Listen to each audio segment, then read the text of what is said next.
ശുദ്ധീകരണത്തിൽ കാക്കപ്പെടുവാൻ പരിശ്രമിപ്പിൻ.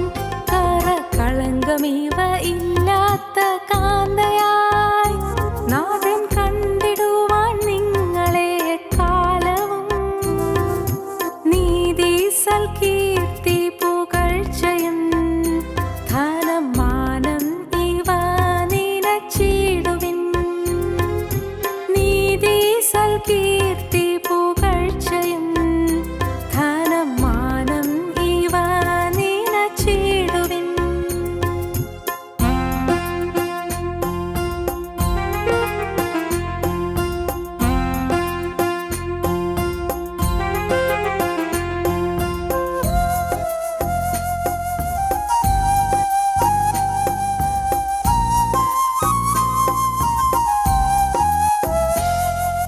ക്രിസ്തുവിൻ നാളിൽ ഈമപ്പൊഴുതിൽ നാം മറുരൂപരായി തീർന്നിടുവാൻ ക്രിസ്തുവിൽ തന്നെ ഏതു നേരത്തും ഇരിപ്പതിനായി പരിശ്രമിപ്പിൻ.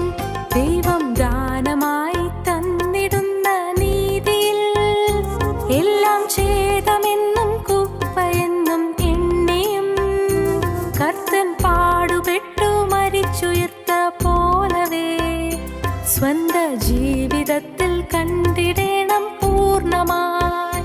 കർത്തൻ പാടുപെട്ടു മരിച്ചുയർത്ത പോലവേ സ്വന്ത ജീവിതത്തിൽ കണ്ടിടേണം പൂർണ്ണമായി.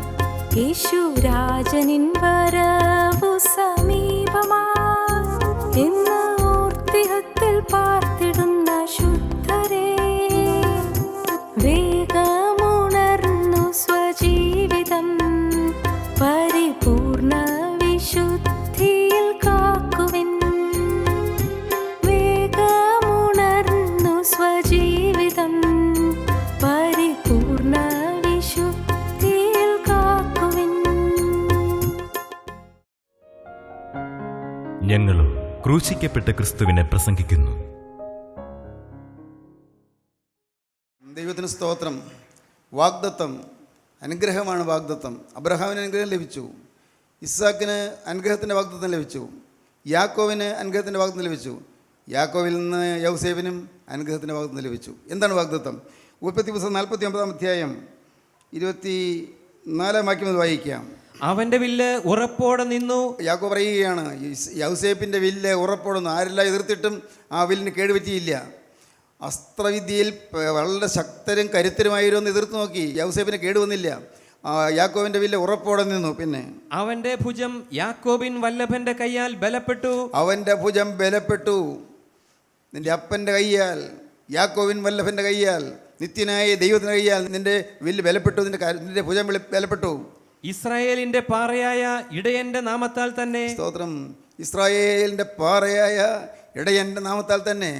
എൻ്റെ പാറയാണ് എൻ്റെ ദൈവം, എൻ്റെ ഉടമസ്ഥനായ ദൈവം എൻ്റെ പാറയാണ്.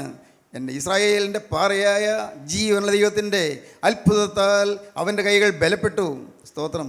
യോസേപ്പ് അപ്പം പറയുന്നതെല്ലാം കേട്ടുകൊണ്ട് ഇങ്ങനെ കോളമേരിക്കൊണ്ട് നിൽക്കുകയാണ്, രോമാഞ്ചം കൊണ്ട് നിൽക്കുകയാണ്. ഇതെല്ലാം വാഗ്ദത്തങ്ങളാണ് തരുന്നത്, അനുഗ്രഹത്തിൻ്റെ വാഗ്ദത്തങ്ങൾ.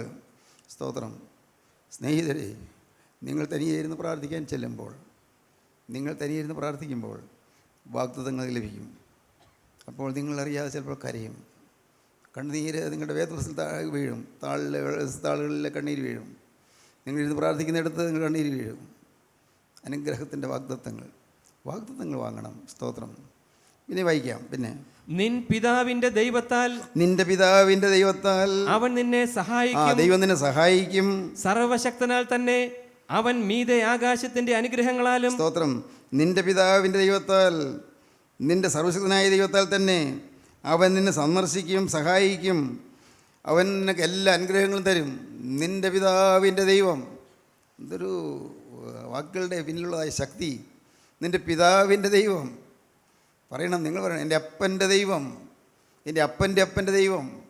സ്തോത്രം. ഇനി വരും കാലത്ത് നിങ്ങളുടെ മക്കൾ പറയണം, എൻ്റെ അപ്പൻ്റെ ദൈവം. മക്കളുടെ മക്കൾ പറയണം, എൻ്റെ അപ്പൻ്റെ ദൈവം. സ്തോത്രം.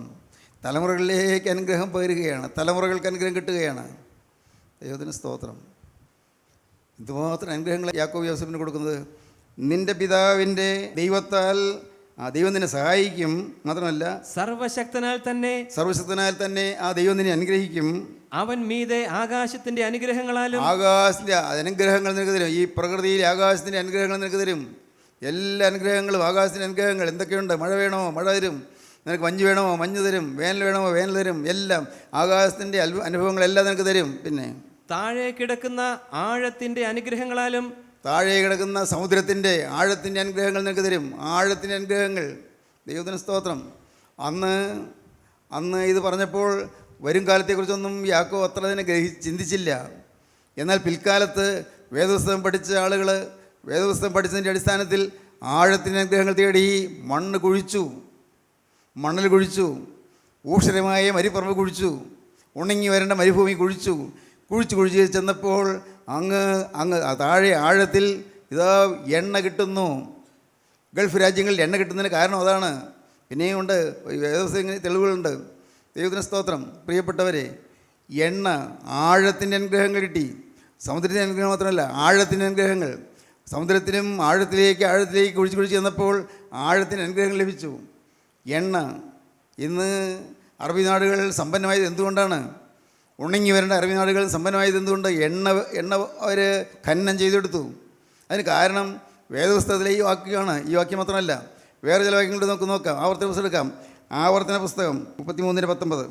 അവർ ജാതികളെ പർവ്വതത്തിലേക്ക് വിളിക്കും, അവിടെ നീതിയാഗങ്ങളെ കഴിക്കും. അവർ സമുദ്രങ്ങളുടെ സമൃദ്ധിയും മണലിലെ നിക്ഷേപങ്ങളും വലിച്ചു കുടിക്കും. മണലിലെ നിക്ഷേപങ്ങൾ വലിച്ചു കുടിക്കും. അറബികളിൽ നിന്ന് സമ്പന്നരായി, ആ നാടുകളിൽ നിന്ന് സമ്പൽ സമൃദ്ധിയുള്ള നാടായി. എന്തുകൊണ്ട്? മണലിലെ നിക്ഷേപങ്ങൾ വലിച്ചു കുടിക്കുന്നു. വേദപുസ്തകത്തിൽ എഴുതിയ വാക്കുകൾ, നിത്യനായ ദൈവം രേഖപ്പെടുത്തിയ വാക്കുകൾ അക്ഷരീകമായി വിശ്വസിച്ച ചില ദൈവമക്കൾ പറഞ്ഞതനുസരിച്ച് അവിടെ താഴ്ത്തി ചെന്നു. ആഴത്തിൻ്റെ അനുഗ്രഹങ്ങൾ വലിച്ചു കുടിക്കും. അത് മണലിലെ നിക്ഷേപങ്ങളും വലിച്ചു കുടിക്കും. പിന്നെ വീണ്ടും പറയുന്നു, അടുത്ത് ആശേരിനെ കുറിച്ച് പറയുന്നു. 24 വാക്യം. ആശേരിനെ കുറിച്ച് അവർ പറഞ്ഞത്, ആശേർ പുത്രസമ്പത്ത് കൊണ്ട് അനുഗ്രഹിക്കപ്പെട്ടവൻ. യാക്കോബിന്റെ മകനായ ആശേർ പുത്രസമ്പത്ത് കൊണ്ട് അനുഗ്രഹിക്കപ്പെട്ടവൻ. അവൻ സഹോദരന്മാർക്ക് ഇഷ്ടനായിരിക്കുന്നു.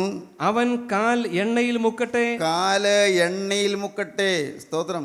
ആശേർ ഗോത്രം അവർക്ക് കൈവശമായി കിട്ടിയ സ്ഥലം അറബി നാടുകളാണ്. അറബി നാടുകൾ. അവിടെ അവൻ കാൽ എണ്ണയിൽ മുക്കട്ടെ. സ്തോത്രം. ഇതെല്ലാം നിത്യനായ ദൈവം രേഖപ്പെടുത്തി വെച്ചു. ദൈവം തമ്പുരാൻ തൻ്റെ തിരുവചനത്തിൽ രേഖപ്പെടുത്തി വെച്ചു. ദൈവത്തിന് സ്തോത്രം. എല്ലാം കാണുന്നൊരു ദൈവമുണ്ട്. ഇപ്പോൾ നമ്മൾ എവിടെയൊക്കെ ഇരിക്കുന്നു, എല്ലാം കാണുന്ന ദൈവമുണ്ട്. നമ്മുടെ മനസ്സിൽ ചിന്തകൾ എന്തൊക്കെയുണ്ട്, അതൊന്നും കാണുന്ന ദൈവമുണ്ട്. നമ്മുടെ മനസ്സിൽ നിരൂപണങ്ങൾ എന്തെല്ലാമുണ്ട്, എല്ലാം കാണുന്ന ദൈവമുണ്ട്. പ്രിയപ്പെട്ടവരെ, എല്ലാം അറിയുന്നൊരു ദൈവം. സ്തോത്രം. പിന്നെ ഈ യോസേഫിനെ അനുഗ്രഹിക്കുകയാണ്. 25 വാക്യം മുതൽ, നിൻ പിതാവിൻ്റെ ദൈവത്താൽ അവൻ നിന്നെ സഹായിക്കും. സർവശക്തനാൽ തന്നെ അവൻ മീതെ ആകാശത്തിൻ്റെ അനുഗ്രഹങ്ങളാലും താഴെ കിടക്കുന്ന ആഴത്തിൻ്റെ അനുഗ്രഹങ്ങളാലും മുലയുടെയും ഗർഭത്തിൻ്റെയും അനുഗ്രഹങ്ങളാലും മക്കളുടെ സന്തതി പരമ്പരകൾ നിനക്കുണ്ടാകും. നിന്നെ അനുഗ്രഹിക്കും. നിൻ പിതാവിൻ്റെ അനുഗ്രഹങ്ങൾ, നിന്റെ പിതാവായ എൻ്റെ അനുഗ്രഹങ്ങൾ, നിൻ പിതാവിൻ്റെ അനുഗ്രഹങ്ങൾ എൻ ജനകന്മാരുടെ അനുഗ്രഹങ്ങൾക്ക് മീതെ, എൻ്റെ ജനകന്മാരുടെ, എൻ്റെ അപ്പന്മാരുടെ, എൻ്റെ അപ്പൻ്റെയും ഞാൻ ജനകന്മാരുടെ അനുഗ്രഹങ്ങൾക്ക് മീതെ ശാശ്വത ഗിരികളുടെ അറ്റത്തോളം പ്രബലപ്പെട്ട്, ഹല്ലേലൂയ, ശാശ്വത ഗിരികളുടെ അറ്റത്തോളം പ്രബലപ്പെട്ട് അവ യോസേഫിന്റെ തലയിലും തന്റെ സഹോദരന്മാരിൽ പ്രഭുവായവന്റെ നെറുകയിലും വരും. അപ്പൻ പറയുകയാണ്, മോനെ, നീ സഹോദരന്മാരിൽ പ്രഭുവാകാൻ പോവുകയാണ്. നിന്റെ സഹോദരന്മാരെല്ലാവരേക്കാളും നീ മുമ്പനാകാൻ പോവുകയാണ്. സഹോദരന്മാരിൽ പ്രഭുവായി തീരാൻ പോവുകയാണ്. നിന്റെ സഹോദരന്മാർ ബാക്കി 11 പേരുണ്ടല്ലോ, അവരെല്ലാവരേക്കാളും നീ ഏറ്റവും ശ്രേഷ്ഠനായി പോവുകയാണ്. സഹോദരന്മാർക്കും ഇതേ നിനക്ക് അനുഗ്രഹം ലഭിക്കുകയാണ്. ദൈവത്തിന് സ്തോത്രം. ദൈവത്തിൻ്റെ വലിയ നാമമഹത്വപ്പെട്ട പ്രിയപ്പെട്ടവരെ, ഇന്ന് നിങ്ങൾ ദൈവത്തോട് പറയണം, കർത്താവേ, അനുഗ്രഹങ്ങളുടെ സമൃദ്ധിയെല്ലാം ഞാൻ കേട്ടു, എല്ലാം ഞാൻ മനസ്സിലാക്കി. ഇന്ന് കർത്താവേ, എനിക്ക് നീ ഒരു കൃപ മാത്രം തരണം, ഒറ്റയ്ക്കൊരു കൃപ. യേശുവിനെ തിരിച്ചറിയാനും എന്നെ തിരിച്ചറിയാനും ഒരു കൃപ എനിക്ക് തരണം. യേശു ആരാണെന്ന് തിരിച്ചറിയാനും ഞാൻ ആരാണെന്ന് തിരിച്ചറിയാനും എനിക്കൊരു വെളിവ് തരണമേ. എൻ്റെ കർത്താവേ, നീ എന്നെ കാണുന്നത് പോലെ കാണാൻ നീ എനിക്കൊരു വെളിവ് തരണമേ. നീ എന്നെ എങ്ങനെ കാണുന്നു അതുപോലെ എനിക്ക് എന്നെ തന്നെ കാണാൻ ഒരു വെളിവ് തരണമേ. എൻ്റെ ആത്മാവിൻ്റെ അവസ്ഥ എന്തായെന്ന് എനിക്കൊന്ന് മനസ്സിലാക്കി തരണമേ. സഹോദരങ്ങളെ, നിങ്ങൾ പ്രാർത്ഥിക്കൂ, ദൈവത്തിന് അനുഗ്രഹം നിങ്ങൾക്ക് ലഭിക്കും. ഇന്ന് അനുഗ്രഹത്തിൻ്റെ സുദിനമാണ്. ഇത് യഹോവയുണ്ടാക്കിയ ദിവസം ഇന്ന് സന്തോഷിച്ച് ആനന്ദിക്കുക. ദൈവം തരുന്ന അനുഗ്രഹങ്ങളുടെ ദിവസമാണ്. ഇന്ന് നിങ്ങൾ ചോദിച്ച് വാങ്ങണം. ദൈവസന്നിധിയിൽ നിന്ന് നിങ്ങൾ വിനയത്തോടെ കൈനീട്ടി വാങ്ങണം. അനുഗ്രഹം വാങ്ങിയിട്ട് വേണം നിങ്ങൾ പോകാൻ. കർത്താവേ, അനേകം പ്രതിസന്ധികളുടെ മുമ്പിൽ പതറിയാണ് ഞാൻ വന്നിരിക്കുന്നത്. മുന്നോട്ട് പോകാൻ വഴി കാണാൻ ഞാൻ വിഷമിച്ചാണ് വന്നിരിക്കുന്നത്. ഭാവിയിലേക്ക് നോക്കുമ്പോൾ ശൂന്യതയാണ്. കർത്താവേ, ഈ രോഗം മാറുകയില്ലായിരിക്കുമോ എനിക്ക് അറിഞ്ഞുകൊണ്ടില്ല. കർത്താവേ, മനസ്സ് നൊന്ത് വെങ്ങിയിരിക്കുകയാണ്. ദൈവത്തിന് സ്തോത്രം. എന്നാൽ കേൾക്കൂ എൻ്റെ സഹോദരി സഹോദരന്മാരെ, നിങ്ങൾ ഇന്ന് ഈ വാക്കുകളെ കേട്ടുകൊണ്ടിരിക്കുമ്പോൾ തന്നെ ഇപ്പോൾ നിങ്ങളുടെ ഹൃദയം പകരണം. ഹൃദയം മുകളിലേക്ക് കൊടുക്കണം. കർത്താവിൻ്റെ കരങ്ങളിലേക്ക് കൊടുക്കണം. കർത്താവേ, നീ അങ്ങ് ദൂരെ അല്ല, ഇപ്പോൾ എൻ്റെ അടുത്തേക്ക് വന്നിരിക്കുകയാണ്. ഈ സമയത്ത് കർത്താവേ, വചനമായ ദൈവം എനിക്ക് പ്രത്യക്ഷനാകുന്ന ഈ സമയത്ത്, വചനമായി ജീവനുള്ള ക്രിസ്തുവിൻ്റെ ഇടയിലേക്ക് വന്നിരിക്കുന്ന സമയത്ത്, പരിശുദ്ധാത്മാവിനോട് വാദിക്കുന്ന സമയത്ത്, ഇപ്പോൾ തന്നെ നിൻ്റെ അനുഗ്രഹത്തിൻ്റെ തലമേൽ വരണമേ. ദൈവത്തിന് സ്തോത്രം. അനുഗ്രഹത്തിൻ്റെ വിധാതാവായ ദൈവമേ, ഇപ്പോൾ നിൻ്റെ അനുഗ്രഹത്തിൻ്റെ മേൽ പകരണമേ. അനുഗ്രഹത്തിന് വേണ്ടി നിങ്ങൾ പ്രാർത്ഥിക്കൂ. ദൈവത്തിന് സ്തോത്രം. എന്താണ് അനുഗ്രഹം? സമ്പൂർണ്ണ രൂപാന്തരം. ക്രിസ്തുവിനോട് അനുരൂപപ്പെടുക. അതാണ് അനുഗ്രഹം. ക്രിസ്തുവിനോട് അനുരൂപപ്പെടുക.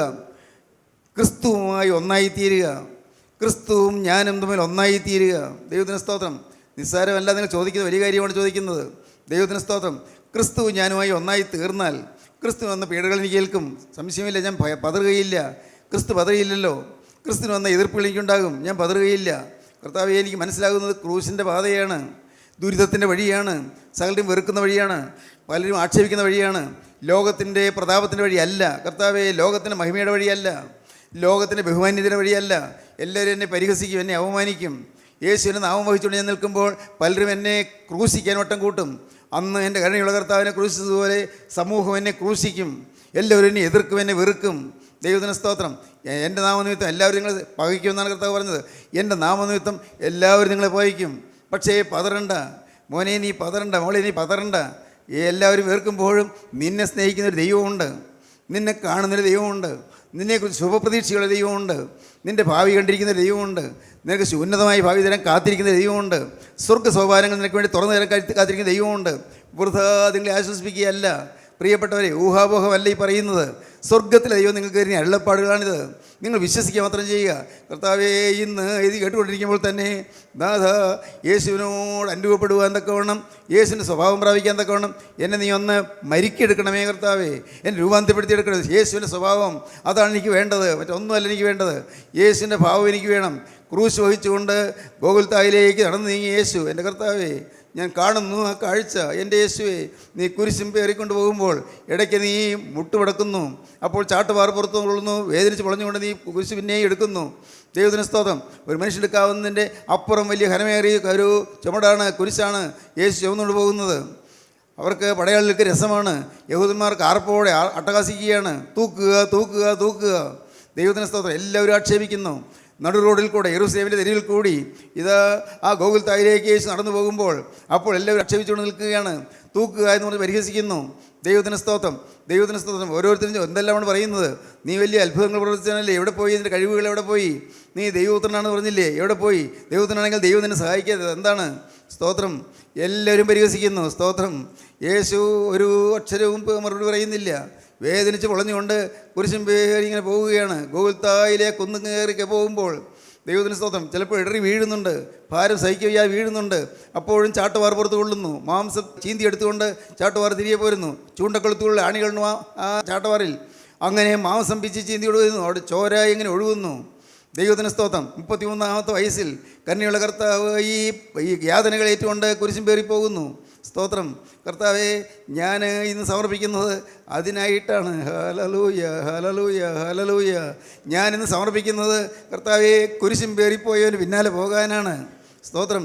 ഇത് മൃദുലമോഹനമായ ഒരു വഴിയല്ല, ഇത് സുഖസൗകര്യങ്ങളുള്ള ഒരു വഴിയല്ല, ഇത് ക്രൂശിൻ്റെ പാതയാണ്. വേണമെങ്കിൽ സ്വീകരിച്ചാൽ മതി. ഇത് കുരിശിൻ്റെ പാതയാണ്, ഇത് നിന്ദയുടെ പാതയാണ്, ഇത് ആക്ഷേപത്തിൻ്റെ വഴിയാണ്. ദൈവത്തിന് സ്തോത്രം. ഞാൻ ഇടയ്ക്കിങ്ങനെ ചിന്തിച്ചു പോയി. ദൈവത്തിന് സ്തോത്രം.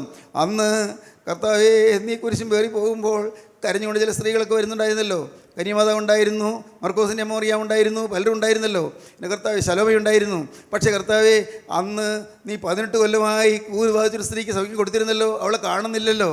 ദൈവത്തിന് സ്തോത്രം. 12 കൊല്ലമായി രക്തവാർച്ചയുണ്ടായിരുന്ന സ്ത്രീ ഉണ്ടായിരുന്നല്ലോ, അവളെയും കാണുന്നില്ലല്ലോ. ദൈവത്തിന് സ്തോത്രം. കർത്താവേ 32 കൊല്ലം തളർവാദം പിടിച്ച് കിടന്ന മനുഷ്യനെ സൗഖ്യമാക്കി, അവനെയും കാണുന്നില്ലല്ലോ. എൻ്റെ ദൈവമേ, 4 ആൾ ചുമന്നുകൊണ്ട് വന്നവരനെ കർത്താവിൻ്റെ അടുക്കൽ കിടക്കയോടെ എടുത്തു വെച്ച് കൊണ്ടുവന്നു. ആ മനുഷ്യന് സൗഖ്യം കൊടുത്തു, അവനെയും അവിടെ കാണുന്നില്ലല്ലോ.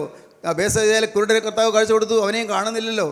ഇവരൊക്കെ ഒന്ന് കൂട്ടത്തോട് പറഞ്ഞു, അയ്യോ ഈ നാഥനെ കൊല്ലല്ലേ, ഇവനെ ആക്ഷേപിക്കല്ലേ, ഇവൻ എനിക്ക് ഇന്ന ഉപകാരം ചെയ്തതാണ്. ഉറക്കെ പറയാമായിരുന്നല്ലോ. ആളുകൾ പരിഹസിക്കും, വേണമെങ്കിൽ ആളുകൾ അവനെ തല്ലിയെന്ന് വരും, എന്നാലും പറയാമായിരുന്നു, ഇതെൻ്റെ യേശുവാണ്, എൻ്റെ നാഥനാണ്. മാർത്തയും അറിയും ഉറക്കെ വിളിച്ച് പറയാമായിരുന്നു, ഞങ്ങളുടെ സഹോദരനെ ഉയർത്തെഴുന്നേൽപ്പിച്ച യേശുവാണ്, ആ വിധവയുടെ മകനെ ഉയർത്തെഴുന്നേൽപ്പിച്ച യേശു. ആ വിധവയ്ക്ക് വേണ്ടി പറയാമായിരുന്നു, എൻ്റെ മകൻ മരിച്ചു കൊണ്ടുപോകുന്ന സമയത്ത് സംസ്കാരത്തിന് കൊണ്ടുപോകുമ്പോൾ അവൻ ഉയർപ്പിച്ച യേശുവാണ്. അയ്യോ തൊടല്ലേ, അയ്യോ ചെയ്യല്ലേ, ഉപദ്രവിക്കൽ, അടിക്കല്ലേ പറയാമായിരുന്നു. അടി എൻ്റെ ദേഹത്ത് കൊള്ളുന്ന പോലെ തോന്നുന്നല്ലോ എന്ന് പറയാമായിരുന്നു. ആരും പറഞ്ഞില്ലല്ലോ. സ്തോത്രം. ആരും സഹതപിക്കില്ല, ആരും സഹായിക്കില്ല. സ്തോത്രം. ഏകനായി കുരിശ് വഹിച്ചു പോകുന്ന കർത്താവിൻ്റെ പിന്നാലെ പോകുന്ന ഒരു ദൈവദാസന് വേറെ ആരിൽ നിന്നൊരു പിന്തുണ കിട്ടിയെന്ന് വരികയില്ല. സാരമില്ല. ദൈവത്തിന് സ്തോത്രം. യേശു പോയി അതേ പാതിയിൽ കൂടി നമുക്ക് പോകണം. ദൈവത്തിന് സ്തോത്രം. കാരണം നമ്മിൽ ഉൾപ്പെടുവാനുള്ള തേജസ് വിചാരിച്ചാൽ ഈ കാലത്തിലെ കഷ്ടങ്ങൾ സാരമില്ല എന്ന് ഞാൻ എണ്ണുന്നു. Hallelujah, hallelujah. നമ്മിൽ ഉൾപ്പെടുവാനുള്ള തേജസ് വിചാരിച്ചാൽ ഈ കാലത്തിലെ കഷ്ടങ്ങൾ സാരമില്ല എന്ന് ഞാൻ എണ്ണുന്നു. സ്തോത്രം. പ്രിയപ്പെട്ടവരെ, നിങ്ങൾ കേവലം പ്രസംഗം കേൾക്കുകയല്ല, നിങ്ങൾ അനുഭവിക്കുകയാണ്. യേശുവിന് സ്തോത്രം, ദൈവത്തിന് സ്തോത്രം. അങ്ങനെ ഇരിക്കുമ്പോഴാണ് ഒരാളിങ്ങനെ ചേർന്ന് നടക്കുന്നു. സ്തോത്രം. അങ്ങ് ആഫ്രിക്കയുടെ വടക്കേറ്റത്തുള്ള ലിബിയായുടെ അടുത്തത് കുറേന എന്ന് പറയുന്ന ഒരു കുഗ്രാമത്തിൽ നിന്ന് കർഷകരായ ഒരു മനുഷ്യൻ ചേർന്ന് വരുന്നു. അവൻ യെരൂശലേമിൽ പെസഹ പെരുന്നാൾ ആഘോഷിക്കാൻ വന്നതാണ്. അപ്പോഴാണ് ഈ വലിയ ഘോഷയാത്ര പോലെ പോകുന്നു. എല്ലാവരും കൂക്കി വിളിച്ചുകൊണ്ട് പോവുകയാണ്, തൂക്കുക തൂക്കുക തൂക്കുക. നോക്കിയപ്പോൾ ഒരാൾ വേച്ചും വിറച്ചും വീണ് എഴുന്നേറ്റ് ഇങ്ങനെ പോകുന്നു. അത് ആരാണിതെന്നറിയാൻ, ഈ ഭീകര കുറ്റവാളി ആരാണെന്നറിയാൻ അവൻ ചേർന്ന് നടന്നു. പടയാളികൾ ഓർത്തു എത്രയും വേഗം പരിപാടി തീർത്തിട്ടുണ്ടെങ്കിൽ വീട്ടിൽ പോകാൻ. അതുകൊണ്ട് കാര്യം തീർക്കാൻ വേണ്ടി പടയാളികൾ അവനെ നിർബന്ധിച്ചു, നീ ഒന്ന് ചുമക്ക്, ഒന്ന് താങ്ങി കൊടുക്ക്. പാവം ഈ കർഷകനായ കുറേക്കാരനായ ശീമോൻ, അവന് ഒന്നും അറിയാൻ വയ്യെങ്കിലും അവൻ അതിൻ്റെ അറ്റം താങ്ങി. യേശു തിരിഞ്ഞൊന്ന് നോക്കി. കർത്താവിൻ്റെ കണ്ണ് ജലാർദ്രമായി, കണ്ണ് വാത്സല്യപൂർവ്വം നോക്കി. കർത്താവ് വിതുമ്പി. കർത്താവ് നന്ദിയുണ്ട്, എൻ്റെ കുരിശ് താങ്ങിയവനോട് കർത്താവ് നന്ദിയുണ്ട്. സ്തോത്രം. എൻ്റെ സഹോദരി സഹോദരന്മാരെ, നിങ്ങൾക്ക് കുരിശ് താങ്ങാൻ വല്ല പരിപാടിയുണ്ടോ? പറ്റുമോ നിങ്ങൾക്ക്? ഈ കുരിശ് വേന്തി പോകുന്നതിൻ്റെ പിന്നാലെ നടന്ന് ആ കുരിശ് വഹിക്കാൻ തയ്യാറാണോ? കുരിശിൻ്റെ ഏറ്റവും തൊടാൻ തയ്യാറാണോ? സ്തോത്രം.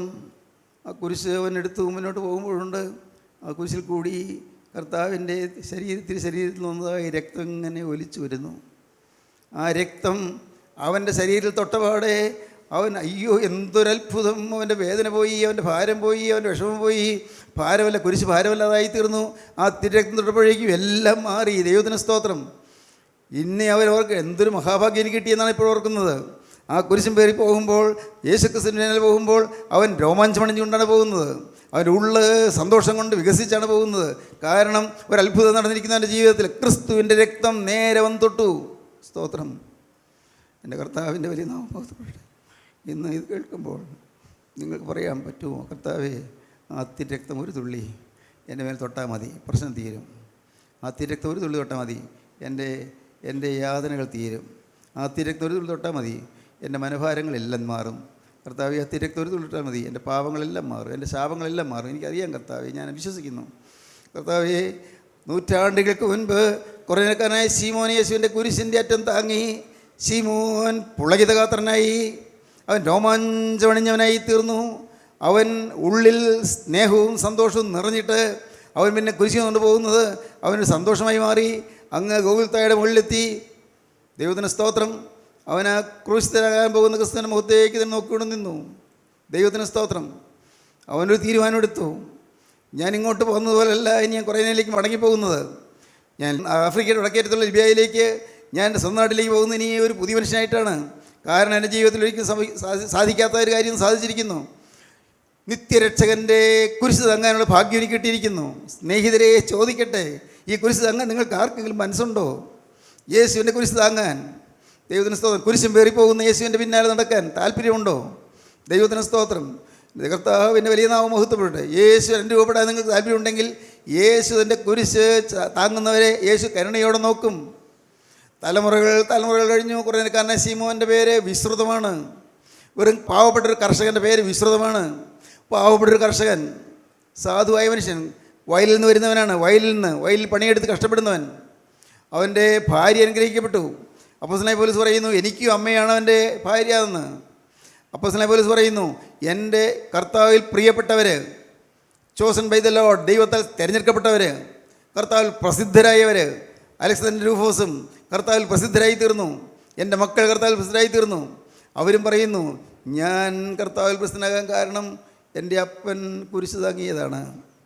സ്തോത്രം, ഹല്ലേലൂയ, ദൈവത്തിന് സ്തോത്രം. എൻ്റെ അപ്പൻ കുരിശ് താങ്ങിയതുകൊണ്ട്, എൻ്റെ പ്രിയപ്പെട്ട പിതാവ് കുരിശ് താങ്ങിയതുകൊണ്ട് എൻ്റെ ജീവിതത്തിലെ പ്രശ്നങ്ങൾ മാറി. അപ്പം കുരിശ് താങ്ങിയതുകൊണ്ട് എനിക്ക് സമാധാനം കിട്ടി. ദൈവത്തിന് സ്തോത്രം. പ്രിയപ്പെട്ടവരെ, കുരിശ് താങ്ങാൻ നിങ്ങൾക്ക് ആർക്കെങ്കിലും പരിപാടി ഉണ്ടോ? കുരിശ് താങ്ങണമെങ്കിൽ നിങ്ങളിപ്പോൾ കർത്താവോട് പറയണം, കർത്താവേ, നിൻ്റെ ജയമുള്ള സ്ലീവ താങ്ങാനുള്ള യോഗ്യത എനിക്കില്ല. ഞാൻ പാവിയായ ഒരു മനുഷ്യൻ, ഈ ലോകത്തിന് വേണ്ടി ജീവിച്ച മനുഷ്യൻ, കഷ്ടപ്പെട്ട് ജീവിച്ചു. എങ്ങനെയും എൻ്റെ അതാത് ദിവസത്തെ കാര്യങ്ങൾ നടക്കാൻ, ഉപജീവനം നടക്കാൻ വേണ്ടി കഷ്ടപ്പെട്ട മനുഷ്യൻ. ദൈവമേ, ഞാൻ അറിഞ്ഞുകൊണ്ടല്ല, പക്ഷേ അറിയാതെയാണെങ്കിലും കുരിശ് താങ്ങാൻ എനിക്ക് ഭാഗ്യം കിട്ടി. അത് നീ തന്നൊരു കൃപയാണ്, നീ തന്നൊരു ഭാഗ്യമാണ്. ഞാൻ അങ്ങനെ ആഗ്രഹിച്ച് ചോദിച്ച് വാങ്ങിയതല്ലല്ലോ, നീ തന്നൊരു കൃപ. അന്ന് അവിടെ വരാനിടയായത് ഭാഗ്യം, അന്ന് രക്ഷിക്കപ്പെടാൻ കൊണ്ടുപോകുന്ന ക്രിസ്തുവിൻ്റെ പിന്നാലെ പോകാൻ വേണ്ടിയായത് ഭാഗ്യം, പടയാളികളിൽ നിർബന്ധിച്ചതൊരു ഭാഗ്യം, എല്ലാം ഭാഗ്യമായി തീർന്നല്ലോ കർത്താവേ. ദൈവത്തിന് സ്നേഹിതരെ, നിങ്ങളിവിടെ വരാനിടയായത് ഭാഗ്യമാണ്. സ്തോത്രം. ക്രൂശിൻ്റെ പിന്നാലെ പോകാൻ ലഭിക്കുന്ന അനുഗ്രഹീതമായ സമയമാണ് ഇത്, ഭാഗ്യമാണ്. പ്രിയപ്പെട്ടവരെ, നിങ്ങളുടെ ജീവിതത്തിൽ നിന്ന് പാവവും ശാപവും മാറ്റുന്ന അനുഗ്രഹീതമായ സമയമാണ്. സ്വർഗത്തിലെ ദൈവം നിങ്ങളിലേക്ക് സന്തോഷത്തോടെ പ്രസന്നതയോടെ ഇറങ്ങി വരുന്ന സമയമാണ്. ദൈവത്തിന് സ്തോത്രം. ഇത് യാചിക്കേണ്ടും സമയം, ഇത് മോചിക്കും അഴുകിയതാൻ. ഇത് അനുഗ്രഹത്തിൻ്റെ സമയമാണ്, ഇത് കരുണയുടെ സമയമാണ്, ഇത് ജീവനുള്ള ക്രിസ്തുവോട് ഇടപെടുന്ന സമയമാണ്, നമ്മോട് സംസാരിക്കുന്ന സമയമാണ്. ദൈവത്തിന് സ്തോത്രം. സമയം കളയരുത്. നിങ്ങളാരും അനുഗ്രഹം കിട്ടാതെ പോകരുത്. സ്തോത്രം. അനുഗ്രഹത്തിൻ്റെ വാഗ്ദത്തം ലഭിക്കാതെ പോകരുത്. സ്ത്രീകളും പുരുഷന്മാരും കുട്ടികളും എല്ലാം ഇന്ന് അനുഗ്രഹം പ്രാപിച്ചുകൊണ്ട് പോകണം. സ്തോത്രം. നിങ്ങളുടെ ഭാരങ്ങൾ മാറി എന്നുള്ള ഉറപ്പ് പ്രാപിച്ചുകൊണ്ട് പോകണം. നിങ്ങളുടെ ആഗ്രഹങ്ങൾ ക്രിസ്തു ഏറ്റെടുത്തുള്ള ഉറപ്പ് പ്രാപിച്ചുകൊണ്ട് പോകണം. എൻ്റെ പാവങ്ങളെല്ലാം ക്രിസ്തു തൻ്റെ രക്തത്താൽ കഴുകി എന്നുള്ള ഉറപ്പ് പ്രാപിച്ചുകൊണ്ട് പോകണം. വിശ്വസിക്കുക പ്രിയപ്പെട്ടവർ, വിശ്വസിച്ചാൽ ദൈവത്തിന് മഹത്വം കാണും. വിശ്വസിക്കുക. ഏതെല്ലാം ബന്ധങ്ങൾ എനിക്കുണ്ടോ എല്ലാം മാറ്റി എന്നുള്ള ഉറപ്പ് പ്രാപിച്ചുകൊണ്ട് പോകണം. ഏതെല്ലാം നൂലാമാലകൾ ഞാൻ കുടുങ്ങിപ്പോയോ അതിൽ നിന്നെല്ലാം കർത്താൻ വിടുവിച്ചെന്നുള്ളത് ഉറപ്പ് പ്രാപിച്ചുകൊണ്ട് പോകണം. ഭാരപ്പെട്ട് ഞരങ്ങുന്നവർ, കടത്തിൽ മുങ്ങി വലയുന്നവർ, രോഗഗ്രസ്തരായി വിഷമിക്കുന്നവർ, ആയുസ് തീരാൻ പോകുമെന്ന് വിചാരിക്കുന്നവർ, ദൈവത്തിന് സ്തോത്രം. ഓരോരുത്തരും പ്രിയപ്പെട്ടവരെ, മനസ്സ് നൊന്തുകൊണ്ടിരിക്കുന്നവർ, പാപത്തിൽ വീണ് നഷ്ടപ്പെട്ടു പോയവർ, പാപത്തിൻ്റെ ഭീകരതയിലേക്ക് പോയിട്ട് രക്ഷപ്പെടാൻ സാധ്യമല്ലെന്നോർത്ത് നിരാശയോടെ കഴിയുന്നവർ എല്ലാവരും കേൾക്കുക. നിങ്ങൾ വിശ്വസിക്കുക. യേശുവിൻ്റെ അരികിലേക്ക് കരം നിങ്ങൾ നീട്ടുക. കർത്താവേ, ഇപ്പോൾ തൃക്കരം നീട്ടി എന്നെ തൊടണമേ, ഇപ്പോൾ തൃക്കരം നീട്ടി എന്നെ അനുഗ്രഹിക്കണമേ, നിൻ്റെ ആ ദിവ്യഭുജം നീട്ടി എന്നെ തൊടണമേ കർത്താവേ, എന്നെ ഈ ആഴക്കുഴിയിൽ നിന്ന് വലിച്ചു കയറ്റണമേ കർത്താവേ, അന്ധകാരത്തിൻ്റെ പടുകുഴിയിൽ നിന്ന് എന്നെ നീ ഉയർത്തിയെടുക്കണമേ, എന്നെ ഉദ്ധരിക്കണമേ, എന്നെ അനുഗ്രഹിക്കണമേ. പ്രാർത്ഥിക്കൂ പ്രിയപ്പെട്ടവരെ, കർത്താവിൻ്റെ കരങ്ങളിലേക്ക് കൊടുക്കൂ. യേശുവിനോട് നിങ്ങൾ വാക്ക് പറയൂ, കർത്താവേ, ഇത്രയും കാലം നിന്നെ അറിയാതെ ഞാൻ ജീവിച്ചു, ഇനി മുതൽ യേശുവിനെ അറിഞ്ഞും യേശുവിനെ സ്നേഹിച്ചും യേശുവിനെ ആരാധിച്ചും യേശുവിൻ്റെ വേല ചെയ്തും എൻ്റെ കാലം തീർപ്പാൻ ഞാൻ ആഗ്രഹിക്കുന്ന കർത്താവേ, ഉള്ള കാലം മുഴുവൻ എൻ്റെ യേശുവേ നിനക്ക് വേണ്ടി മാത്രം ചിലവായി പോകുവാൻ എൻ്റെ ആയുസ് ഞാൻ നിനക്ക് മാറ്റിവെക്കുന്ന കർത്താവേ, എൻ്റെ ആയുസ് നിനക്ക് ഇതാ തളരുന്ന കർത്താവേ, നീ എന്നെ തൃക്കൈയിൽ എടുത്തുകൊള്ളണമേ കർത്താവേ, നീ എന്നെ വാഴ്ത്തിക്കൊള്ളണമേ കർത്താവേ. 5 അപ്പവും 2 ചെറുമീനും വാഴ്ത്തിയ ആ തൃക്കരങ്ങൾ എന്നെ എടുത്ത് വാഴ്ത്തി വിശുദ്ധീകരിച്ച് നുറുക്കി അനേകർക്ക് ആഹാരമാക്കി തീർക്കണമേ കർത്താവേ, അനേകർക്ക് വിശപ്പ് മാറ്റുവാൻ ഉപയോഗിക്കണമേ കർത്താവേ, അനേകരുടെ ആത്മാവിൻ്റെ ദാഹം മാറ്റുവാൻ ഉപയോഗിക്കണ കർത്താവേ, അനേകർക്ക് ആശ്വാസം കൊടുക്കുവാൻ ഉപയോഗിക്കണ കർത്താവേ, നിൻ്റെ വേലക്കാരനാകാൻ ഉപയോഗിക്കണമേ, നിൻ്റെ ഒരു നല്ല ശുശ്രൂഷകയാകാൻ ഉപയോഗിക്കണമേ. യേശുവേ, നിൻ്റെ കരവൻ്റെ ഇപ്പോൾ വരണമേ, എന്നെ അനുഗ്രഹിക്കണമേ. പ്രാർത്ഥിക്കൂ പ്രിയപ്പെട്ടവരെ, നിങ്ങൾ ദൈവത്തോട് പറയൂ. വാസ്തവമായി നിങ്ങളുടെ ഉള്ളത്തിൽ പറയുന്നുണ്ടോ, ക്രിസ്തു കടന്നു വന്നിട്ടുണ്ട്, അവൻ്റെ കരങ്ങളിലേക്ക് നിങ്ങളെ ഏൽപ്പിച്ചു കൊടുക്കാം. ഇരുകരം ഉയർത്തിക്കൊണ്ട് ഒരു കരങ്ങളിലേക്ക് നിങ്ങളെ കൊടുക്കാം. യേശുവേ, ഇപ്പോൾ തൃക്കരം നീട്ടി എന്നെ തൊടണമേ. ഹല്ലേലൂയ. സ്തോത്രം. കാരുണ്യവാനേ മഹാപരിശുദ്ധനായ ഞങ്ങളുടെ സ്വർഗീയ പിതാവേ, അവിടുത്തെ തിരുസാന്നിധ്യം ഞങ്ങൾക്ക് ദാനമായി തന്നതിനാൽ സ്തോത്രം. അപ്പോൾ ഞങ്ങൾക്ക് ഇതിന് യോഗ്യതയില്ല എന്ന് മാത്രം ഞങ്ങൾ ഏറ്റു പറയുന്നു. മനസ്സിൽ ഞങ്ങൾ മത്തിൽ കഴിഞ്ഞില്ലെന്നതിനായി സ്തോത്രം. നിൻ്റെ ഈ മക്കളെ അവിടെ നിന്ന് തുടരണമേ കർത്താവേ. അതായി കര ഉയർത്തിയുടെ മേൽ അവിടുത്തെ കരം വെച്ച് അനുഗ്രഹിക്കണമേ കർത്താവേ. കര ഉയർത്തിയുടെ കരത്തിൽ അവിടെ നിന്ന് കയറി പിടിക്കണമേ കർത്താവേ. നാഥ, അവിടെ അത്ഭുതങ്ങൾ പ്രവർത്തിക്കണമേ കർത്താവേ. അനേകർ സ്വർഗീയ അനുഗ്രഹങ്ങൾ പ്രാപിക്കേണ്ടയാക്കണമേ നാഥ. അവിടുത്തെ 2ാമത്തെ വരവിൽ ഞങ്ങളെല്ലാവരും ഒരുമിച്ച് പറന്നു വരാൻ ഇടയാക്കണമേ. യേശുക്രിസ്തുവിൻ്റെ രാജകീയ നാമത്തിൽ പ്രാർത്ഥിക്കുന്ന കൃപയോടെ കേൾക്കണം പിതാവേ. ആമീൻ. ഹല്ലേലൂയ.